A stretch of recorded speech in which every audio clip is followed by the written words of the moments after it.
Aujourd'hui, on va parler de pourquoi les joueurs veulent juste pas avoir de fun. C'est quoi leur problème? Non, mais. Hein? Ouais, toi, là, je te parle à toi.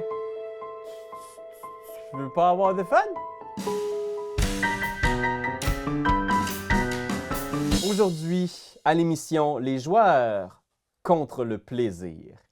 C'est un concept intéressant, en fait, que j'ai vu soulevé par Kelsey Dion, la créatrice de Shadow Dark.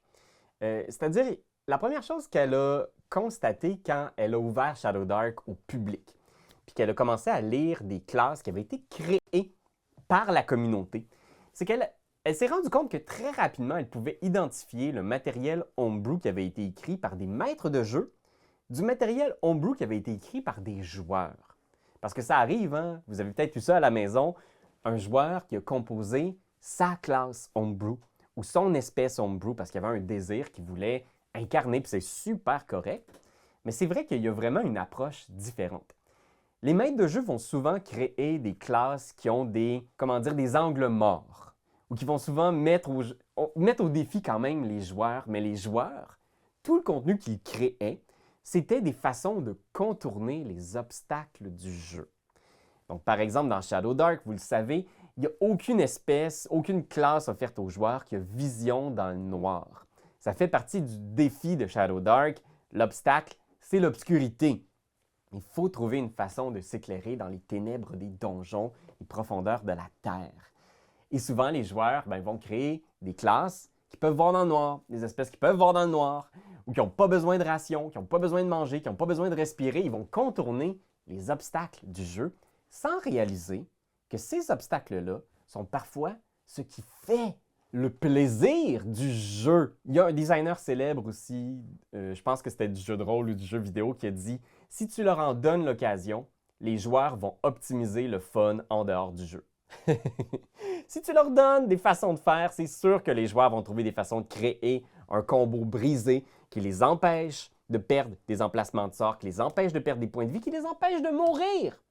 Alors qu'au final, c'est ça le plaisir des jeux de rôle, c'est d'être mis au défi, d'avoir des ressources limitées à gérer. C'est ça le plaisir du jeu.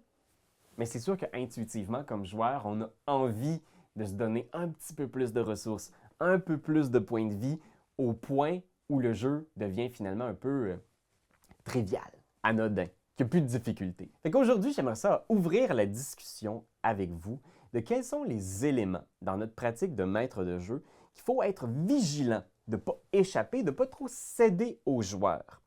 Bien évidemment, la réponse à ces questions-là, c'est vous qui allez les avoir. Moi, je ne connais pas votre groupe, je ne sais pas qu'est-ce qu'ils aiment, je ne sais pas qu'est-ce qui est réellement pénible pour eux, mais en même temps, ça vaut la peine de se poser la question, est-ce que votre groupe déteste vraiment ces mécaniques-là ou est-ce qu'ils ont juste envie d'optimiser le plaisir en dehors du jeu? T'sais, moi, c'est souvent ça que à chaque fois qu'un joueur me dit « Hey, je veux pas qu'on gère des rations. Je trouve ça lourd gérer des rations. J'ai pas envie d'avoir affaire à ça. » Ce que j'entends aussi, c'est qu'ils cherchent à éviter peut-être les problèmes de rations. Ils trouvent ça chiant. Puis ça, je comprends. Moi-même, comme joueur, je trouve ça chiant d'avoir à compter combien de rations j'ai.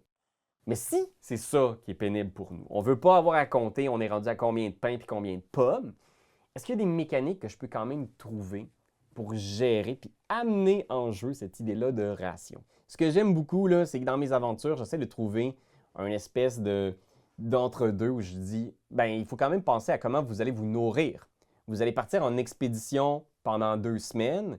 Qui est responsable des rations? Puis cette personne-là, je vais peut-être lui demander à certains moments de faire un jet de survie pour voir est-ce que tu as bien géré les rations ou pas? Est-ce qu'il reste de la bouffe ou pas? Je vais le faire de façon plus abstraite, par exemple. Ou quand on est sur un bateau, un canot, ou dans une expédition à cheval avec une charrette, je vais leur demander où est la nourriture. Pour être sûr que s'il y a une boule de feu, par exemple, ou un dragon qui attaque le convoi, de faire s'il y a une partie du bateau ou du wagon qui est attaqué, ça se peut que ce soit votre nourriture qui parte en fumée. Fait que oui, on ne compte pas les rations, mais ça reste une ressource que vous pouvez perdre. Même chose pour l'éclairage. On s'entend que ça, c'est vraiment quelque chose que les joueurs veulent optimiser en dehors du jeu. Souvent, ça les fait chier d'avoir à faire... Ok, qui c'est qui voit là? Il fait noir? Y a-t-il quelqu'un qui a une torche? Y a-t-il quelqu'un qui a un briquet? On va mettre l'elfe en avant. L'elfe nous dit, l'elfe il voit. L'elfe il nous dit qu'est-ce qu'il voit. On peut-tu, s'il vous plaît, aller?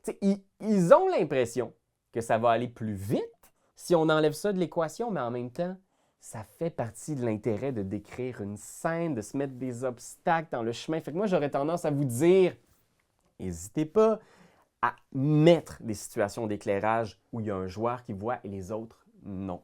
S'il y a un joueur qui est un humain qui se retrouve dans l'obscurité, je vais essayer de faire, hey, mais est-ce que tu vois dans cette scène-là, en ce moment, comment tu t'éclaires? Je vais essayer de conscientiser mes joueurs à eux-mêmes amener à de l'avant comment ils vont faire pour voir. Puis je le fais très tôt dans l'aventure pour que ce soit intégré. Après ça, c'est sûr que ça n'a pas besoin d'être partout tout le temps, l'éclairage, mais ça fait partie des obstacles sur le chemin des joueurs. Même chose quand on parle de négocier. On a un barde dans l'équipe. C'est sûr que ça va être tentant au début de chaque rencontre de faire de l'intimidation, de la persuasion pour éviter le combat. Oui, c'est une option valide, mais en même temps, si vous laissez votre barde rouler persuasion au début de chaque combat pour éviter un monstre, on va optimiser le fun en dehors du jeu. Fait que là encore, soyez vigilants. Ce que je fais avec mon barde ou mon diplomate, s'il y en a un dans le groupe, c'est que je vais souvent le mettre face à des situations où il n'y a pas vraiment de négociation possible. Les monstres les ont attaqués avant même qu'ils puissent parler.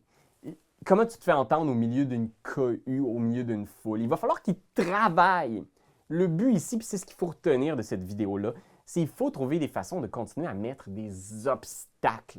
Il ne faut pas que cette clé magique de l'elfe qui voit dans le noir ou du druide qui est capable de produire de l'eau et de créer de la nourriture, mais que cette clé magique supprime tous les obstacles à votre disposition. Faites la liste de vos obstacles. Et si vous réalisez que les joueurs ont trouvé une façon de contourner et les monstres, et la pénurie de nourriture, et le froid, et la faim, et la déshydratation, etc., trouvez des façons d'amener de nouveaux obstacles plus granulaires. Que ce soit des voleurs, que ce soit de mettre au défi leurs ressources, leur argent, leur équipement, que ce soit des monstres avec lesquels ils ne peuvent pas communiquer, ils ne parlent pas leur même langue, que ce soit des créatures qui cherchent à miner leur influence politique, à créer de nouveaux ennemis dans la ville. Il faut parfois les pousser à travailler. Oui, tu vas pouvoir communiquer avec ces monstres-là, tu vas pouvoir négocier une trêve, mais il va falloir pour ça que tu te rendes à leur leader, que tu traverses le champ de bataille. C'est de muscler notre cerveau de MJ pour trouver de nouveaux obstacles, parce que le jeu, ce n'est que des obstacles. Et je vous le dis, si vous avez des joueurs créatifs, ils vont trouver toutes sortes de façons de contourner les obstacles. Tous les obstacles. Fait qu'il faut continuer de construire, continuer d'amener de nouveaux obstacles à la roue. Je vais vous mettre en description ici des défis qui ne sont pas des défis classiques. Pas des combats, pas des poursuites, des nouvelles façons de repenser les défis en termes de Donjons Dragons, en termes de jeux de rôle, en termes de Shadow Dark. Tous les jeux de rôle, on peut repenser aux façons qu'on met au défi nos joueurs. Leur donner une quête qui est pas solvable par les façons accessibles aux mortels. C'est vraiment essayer de trouver des façons de faire travailler leurs neurones parce que c'est ça. Le jeu, c'est de résoudre des problèmes. Fait qu'il faut continuer de toujours créer de nouveaux problèmes. Après ça, c'est sûr que c'est important, quand les joueurs ont vraiment une bonne idée, il faut leur laisser.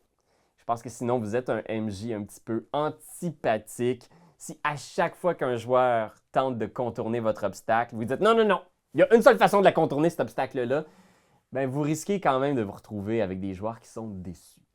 Fait que c'est un équilibre qui est difficile à trouver, je vous le concède.